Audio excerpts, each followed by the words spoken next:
You're listening to the Gratitude Podcast, episode 99.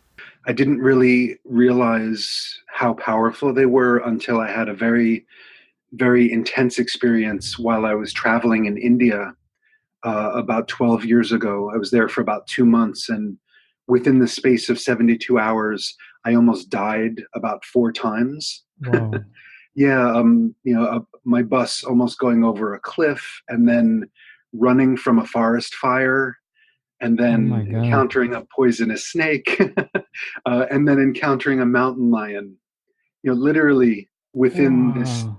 really short amount of time. And as I was out of my mind in fear and adrenaline and all of those things, there was this little dawning awareness of Support for this episode comes from 365 Gratitude.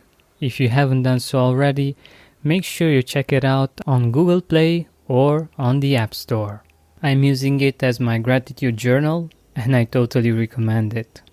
It's free and there are over 250,000 people already using it. Welcome to the Gratitude Podcast on www.georgianbenta.com, where you'll hear a new story each week that will inspire more gratitude in your own life. Our mission is to inspire 100,000 people to discover how to feel gratitude and live a happy life through the amazing life stories of our successful guests and their actionable tips. And now, the host of our podcast, Georgian Benta. Hi, Gratitude Seeker. I hope that today you are open for some joy because we have Gioia with us today. He makes mindful video games. He helps million-dollar brands, teaches how to lead with the heart. He's also a speaker, consultant, and two times best-selling author, and also the president of influencewiththeheart.com. He shows leaders, visionaries, and entrepreneurs how to make a bigger impact by inspiring more people to say yes. Ben shifted culture at a Fortune 100 company, created empathy and system thinking in video games for tens of thousands of people. He launched one of the biggest magazines in the world and regularly trains people, actually global business leaders at Stanford. He is doing quite a lot of interesting things, and I'm really happy to have him here. Ben, welcome to the Gratitude Podcast. Thank you so much, Georgian. It's a pleasure to be here, and thank you for having me. I love the fact that you you have a name that also resonates with your personality. Like you're very joyful and like uplifting somehow. I love that, and I'm really happy that we are able to spend this time together and share it with the audience, the gratitude seekers, right now. So the first question that I wanted to ask you is, what does gratitude mean for you personally? Oh, great question. Thank you. Gratitude, I think for me is probably first and foremost a practice. So mindfulness is a big part of my life, probably central to my life, mostly in the form of meditation, but also in my day-to-day awareness of stuff. Trying to be in the present moment as much as possible. With the good, with the bad. With everything in between. So gratitude is one aspect of that practice for me. And it's something that I really rely on to help elevate my experience, transform my experience when things aren't working so well, and just to remind me of what an amazing gift we have in this life, and that we, or at least I, am responsible for that gift, because it's not just, okay, here's this gift. You don't have any responsibility for it. Like I feel a deep amount of responsibility for having the opportunity and be able to really make the best of it. I love it. I love it. We have a gift, and it is the life that we have, the present moment, and it is indeed a responsibility for us to appreciate it, because otherwise, it's like with an ordinary gift that we don't appreciate, that we don't see, that we don't pay attention to. it's like it doesn't exist, and we don't feel it's a gift if we don't put in the time to appreciate it. So let us know a little bit about you, about your background, what I missed, like how did you get into creating video games, and empathy, how did these two relate? Like, I think this is really interesting. Yeah, it's funny how the paths we take and how opportunity arrives to us. So my business is Influence with a Heart, and the things that I focus on teaching people and helping people with are empathy, story, thought leadership, and mindfulness, kind of as my four pillars or my framework. So I've written a book called Influence with a Heart, and that's what I'm speaking on stage about, and teaching and coaching and consulting. I have different kinds of clients like that. And beautiful thing of all places, on LinkedIn one day, somebody reached out to me and said, from a Fortune 100 company, and said, "Hey, we're doing this program, and we're teaching, or we want to teach our people exactly what you teach, but we'd like to do it as a video game because we realize it's so many people. It's 16,000 people to start off. We can't bring 16,000 people to one place for a weekend training. That's just impossible. But we want to deliver it to them in a way that would be really engaging and a lot of fun. Can you come help us do that?" And I said, that's hysterical because I've never even heard of that before as a way to give people these kinds of teachings. And I said, I'd be all over that. So, serendipity and opportunity. And I guess for me, it just, saying yes and jumping into something that first I didn't know was possible, and definitely quite a bit out of my comfort zone. But, as very often outside of the comfort zone is where the magic happens. This is wonderful, and I think it's a brilliant idea. And as I was mentioning in our email exchange, I think it's such a great way of teaching people. Like, I believe that through play we learn much better than through serious conversation or serious book or something like this. I think play is something that's so ingrained in our being, in our way of learning, that it's actually a great way to teach something and to actually understand it and be involved in it. I really love it. And can you give us a few examples on how how did it go? Like, how would people learn empathy in the game? Because I think it's empathy is important for gratitude as well, and I'm really curious of how you were doing that. Yeah, so the narrative, the story of the video game was basically that you are a detective, and your mentor from many, many years ago said, "Hey, come back to the small town that you're from because some weird things are going on here."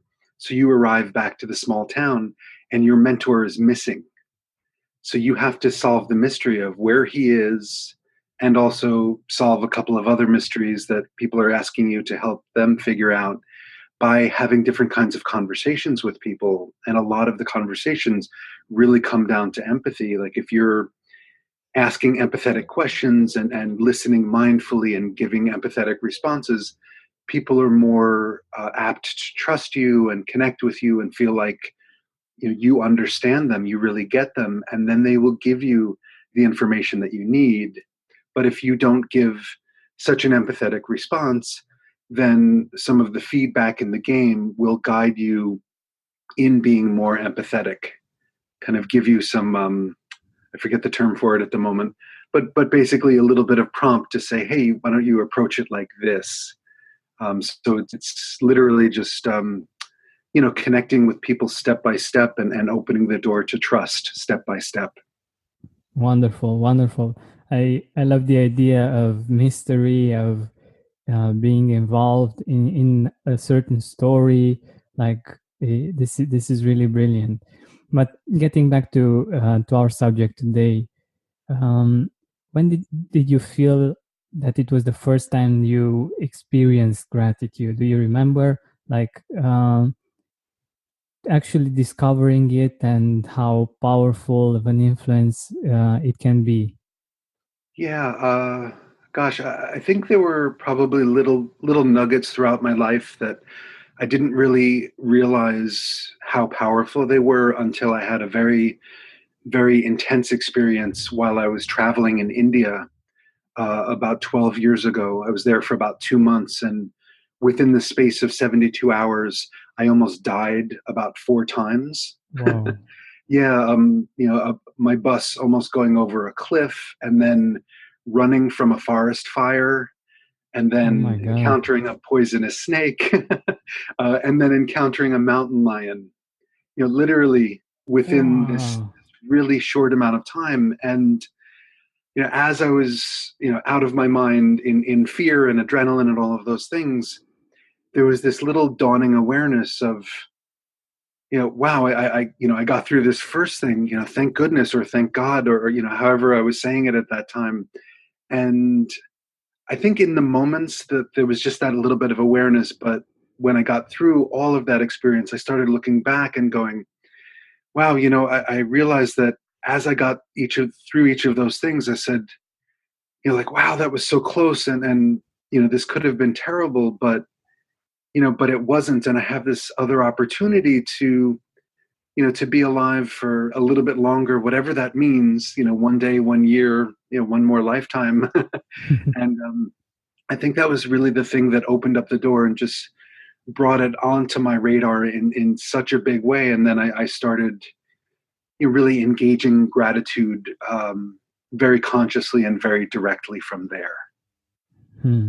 So take us there a little bit. Like when you were in those situations, I'm thinking that it might be something like uh, feeling that realizing that you're alive, and in I'm in those moments. I think that it's something like uh, I really didn't realize that I was alive until I was in that situation, something like that. But let me know if that's on the right track.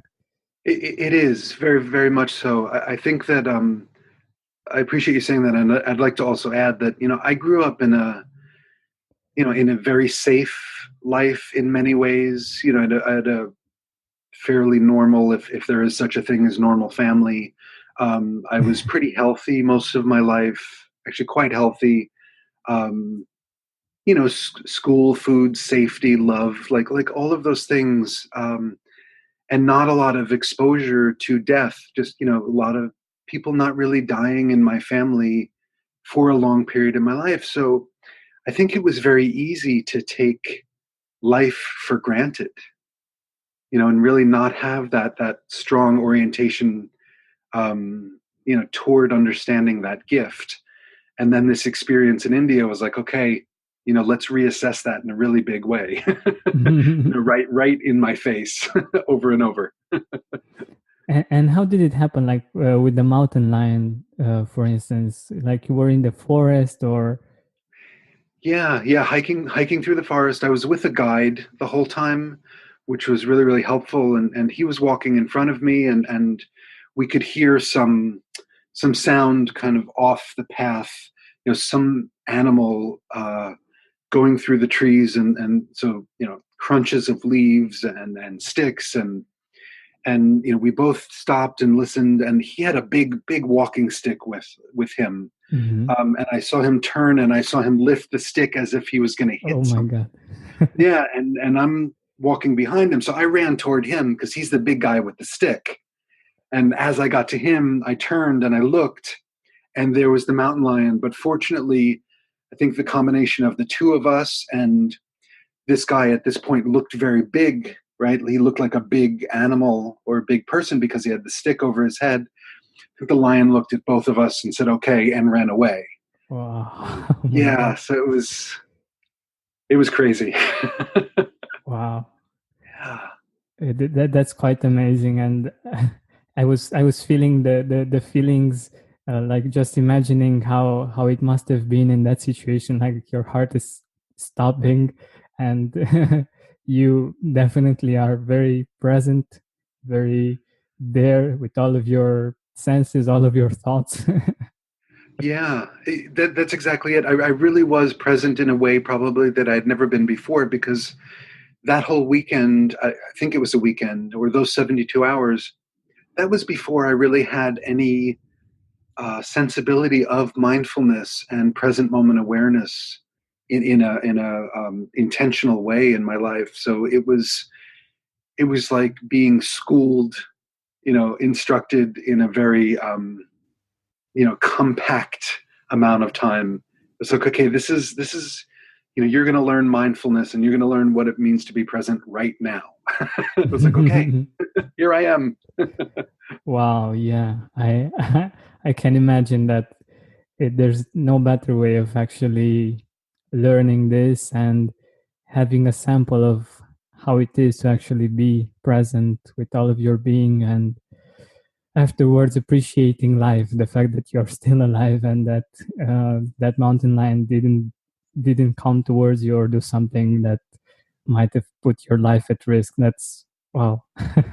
Yeah, it was definitely a gift. And I've noticed over my own lifetime, and I think it's the case with many of us human beings, is that we can learn certain things the slow and gentle way, which is wonderful and helpful and appropriate.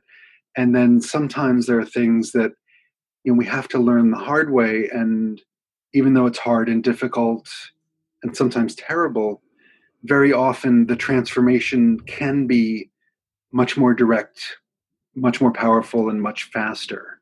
I mean, I don't recommend that everybody, go that route, but this was how my life unfolded in those moments. Wow, this is an incredible story. But um, after that, you said that you started doing something to be grateful consistently. What do you do now, or what did you do after that experience to continue to be grateful and to cultivate this attitude of gratitude? Yeah, thank you. I was literally going to use that phrase, attitude of gratitude, because pretty soon there, after that experience, I was still in India, and I ended up at an ashram for a couple of days. I don't know if you who know who Amma is. She's Yeah. the hugging saint. Yeah. So I was at her ashram. She wasn't there because she was somewhere around the world hugging people. Um, but I came across a book, and I came across that phrase of attitude of gratitude, and that really just struck me. And I made that part of my mantras. So I would just, I would read a couple of inspiring things every day, and that was it. And I just tried to remind myself to be in that space as often as I could be. That was probably the first step. Hmm. And I think from there, when we tune into something, suddenly it's much more present in our experience, right? Like, if we think about a red car, all of a sudden we start seeing red cars everywhere. A very simple example. It was that kind of experience of, hey, the more I'm practicing and cultivating gratitude, the more I'm naturally going into that space, and the more I'm really feeling the benefits of that experience directly. And that was very, very powerful for me. Yeah, this is the beauty of it, because once you see it and once you become aware of the blessings in your life, they they get easier to you. It's easier for you to see them. It's easier for you to access them and access that feeling. And it's the same with the negative feelings, right? Like the more we complain, the more we have to complain about, because if we go down that route, we can go for quite a while, and Hmm. there are many things that we can complain about. um, and of course, the feeling that we get after complaining is one, and the feeling that we get when we feel gratitude and we look for the things that we are grateful is at a totally another level. Like, yeah. So it's up to us to see where we put our time, where we put our focus, and how much we are in the present moment. But by the way, gratitude has been connected quite a lot with being in the present moment. How can we be in the present moment more? Yeah, so I learned a really fun practice from Stedman Graham, who is he's a leadership consultant and speaker, and he's also actually the partner of Oprah Winfrey. Wow. Um, yeah, and I saw him speak one time, and one of the things that he had us do was, take out a pen and piece of paper, and in 30 seconds write down everything that you're grateful for, or as much as you can think of.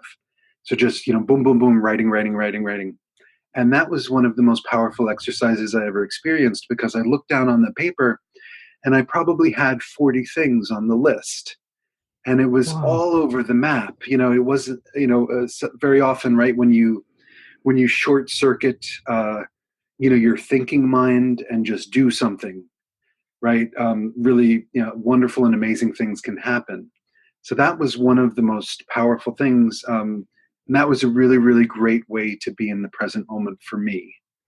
Hmm. Um, yeah. And then, other ways that I guess, cultivate presence and mindfulness through gratitude. One of the biggest ones is literally before eating, right? Just acknowledging, all of the plants and animals and human beings and everything else in the universe, literally, right? The sun, the dirt, the rain, everything that came together to create, the things that are on my plate here right now. That if one of those things wasn't in the mix, none of those things would be in the mix. That's so beautiful. Yeah, I love that perspective and how how connected this makes us feel, like with everything that's around us and with everyone, with all of the with the sun, with the earth, with everything. I think this is beautiful, and it makes us see that we are not alone, that we are part of something bigger, and that there is quite a lot to appreciate. But I'm really curious about what surprised you about your list, like what you wrote there, and you maybe weren't expecting to write. If you want to share with us, of course. Yeah, absolutely. Thank you. I appreciate that question, because I haven't really thought of the list itself for a long time. Um, I think one of the things that came up was a cheetah. The animal, a cheetah. I wouldn't have expected to, that would be something that just came out in this flow. Hmm. And yeah, just, I had a fun experience of traveling in South Africa one time, and I went to a wildlife reserve where they were, bringing some animals back to health, and I had an opportunity to actually pet a cheetah. Wow. And yeah, I mean, it was absolutely incredible, and the cheetah was purring and purring. That size animal. I mean, it's Oh this my God. resonant, like, brrr sound coming out of this big skull.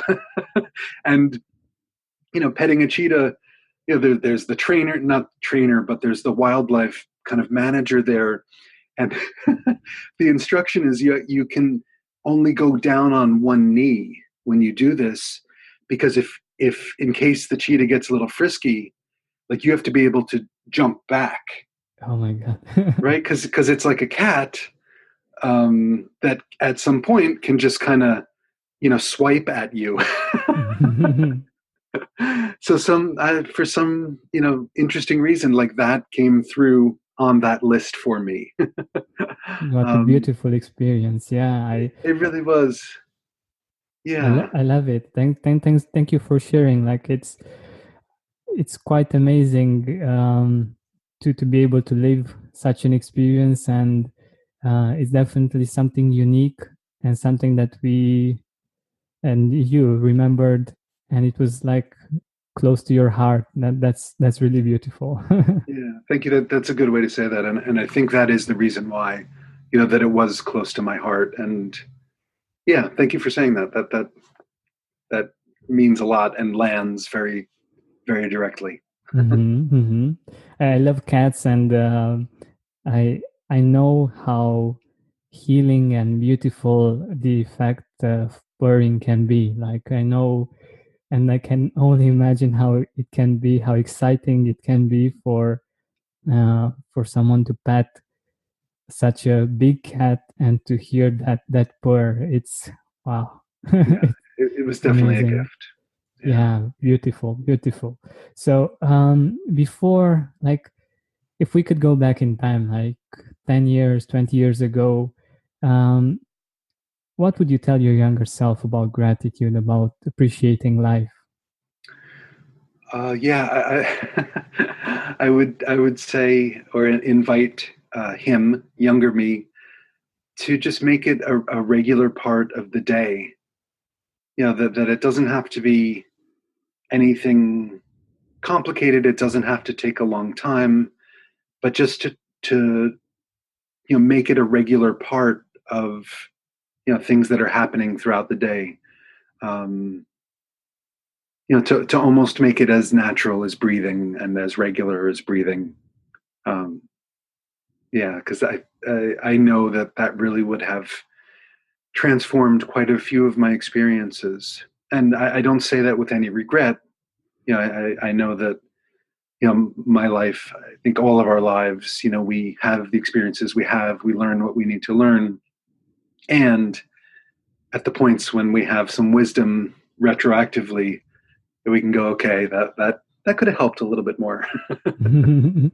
Yeah. Definitely. So yeah, my question isn't aimed on regretting the fact that we didn't, but on what our audience, for instance, can learn from your experience and can get a few nuggets of wisdom from the new you, the present you to the old you that um, would have been quite interesting to have at that point. So yeah, Yeah. that's my hope with this question. So Yeah. um, you've told me about some of your experiences and how grateful that those experiences made you feel. Are there people in your life that made a difference and that you would like to mention, or even tell us a story about how they had an impact on your life and why you're grateful for them? Wow, gosh. I mean, the list probably is almost endless. And I'm the sure. reason why I say that is because, yeah, it is because of the gratitude perspective. It is that probably I can be, if I think about every single person that I can remember, that I have great gratitude on some level or another for them, for quote unquote good reasons, way they've inspired me and taken care of me and supported me. Probably my mom is first and foremost. I mean, she carried me in her womb, gave birth to me and raised me, right? So I mean, that's amazing right there. There's pretty much nothing, you know, nothing that compares to what a mom does. No offense to dads, but there really is something about the mom. But just this idea of that being, I've really come to practice being grateful for the gifts that everybody gives.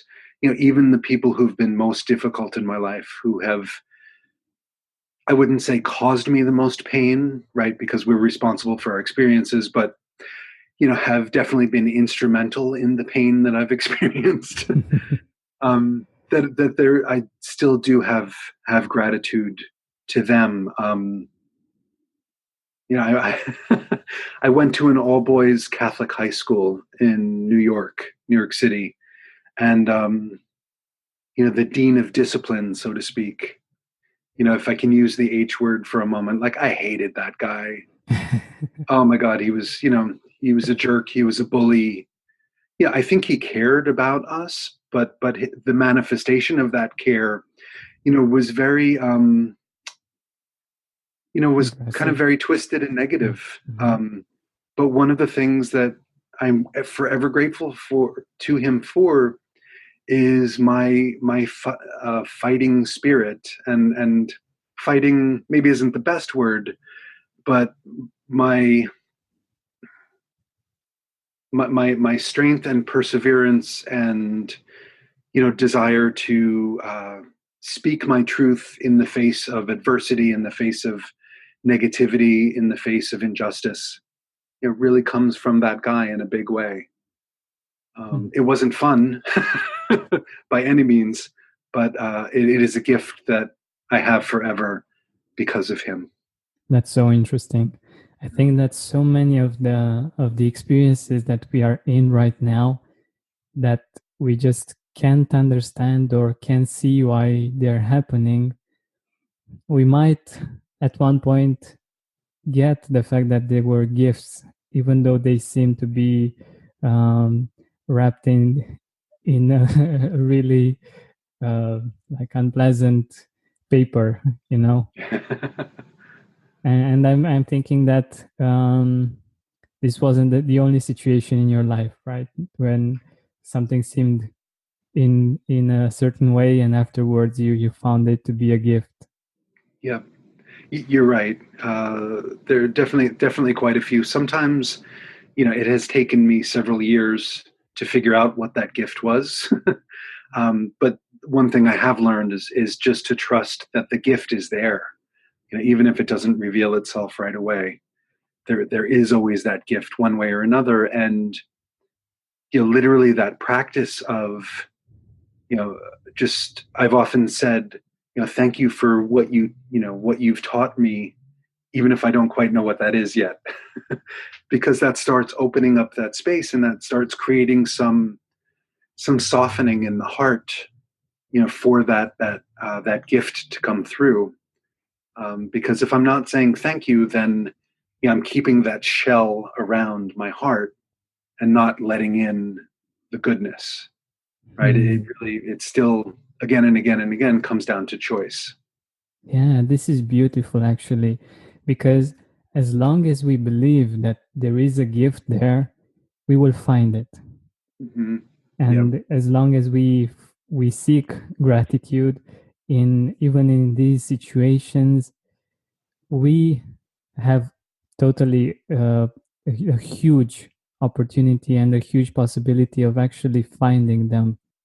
Otherwise, we can stay stuck in maybe resentment or other kinds of feelings that really don't empower us and really don't make us, don't help us live a better life in the future. And I think this is quite important. And I really love what you just said and how you're doing this, because you anticipated my question. Like, I was curious how we can apply this, how we can shift from seeing the situations that we are in or that we were in, so that we can see them with appreciation, with gratitude, and see the gifts that we had in them. Yeah, Yeah. this is really good. Yeah. Yeah. Thank you. I think you mentioned it earlier in the interview, but just the role of empathy in the mix. One of the most challenging and most magnificent things that sometimes we can do is be in a space or practice being in a space of empathy with the people who are most challenging for us, or with even the situations that are most challenging to us.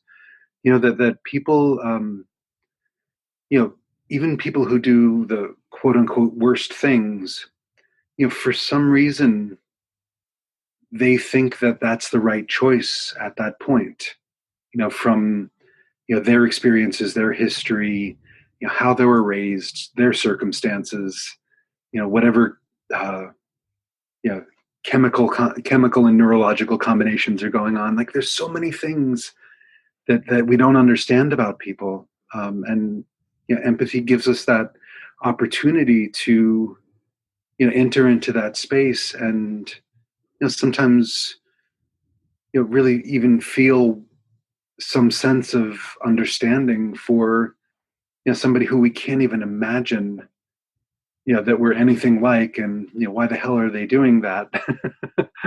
And it's it doesn't mean it's easy, but I think it really opens up space, because when there's that insight, it gives us compassion, which is powerful and transformative.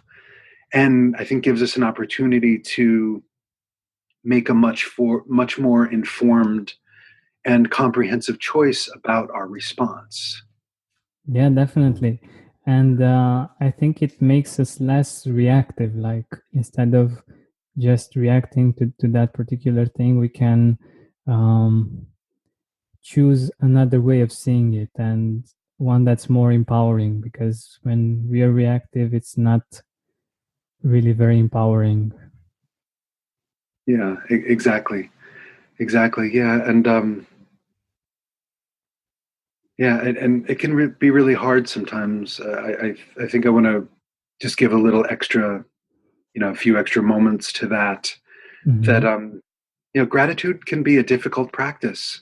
Empathy can be a difficult practice at times. But I can't remember where I heard this term. That's why they call it a practice and not a perfect, right? Yeah, Because good we one. try again, we try again. And if we quote unquote fail, which we really don't fail, right? As long as we're not giving up, we can just try again, and there's always another opportunity, and that opportunity might be in the next moment, because there's some times where in one single moment I can't get to that space of gratitude, but maybe after a deep breath and a walk around the block or whatever I need to do, then there's a little bit more spaciousness and a little bit more opportunity to invite gratitude into the mix. This is awesome. Like it's not perfection. It's a practice. It's something that we get better at, and we choose, even though it's not easy all the time. I love this. So, where can our audience find you? Where can our audience see your work and reach out to you? Thank you. Yeah, so influenceWithAheart.com is my website, and I have an opt-in on my site that has a sample of my book, Influence with a Heart, and it really gives the nutshell of my teachings around empathy, story, thought leadership, and I get a little bit into the mindfulness as well. So I think it's a really great introduction to me and my stuff, and there's a tremendous amount of value in the perspective and some of the practices that I teach right there. So invite everybody to come check it out, and hope everybody who's listening really enjoys it. Definitely. Thank you so much for being here with us and for sharing all of these wonderful nuggets of wisdom. It has been an amazing time. Thank you. Thank you so much, George, and a pleasure as well. And thank you for doing the good work you're doing. It's incredibly important. So thank you. My pleasure. Thank you. Thank you for listening to our weekly podcast. Help us reach our goal of inspiring 100,000 people by sharing this podcast with your loved ones, with your Facebook friends. And if you loved this episode, please write a review on iTunes.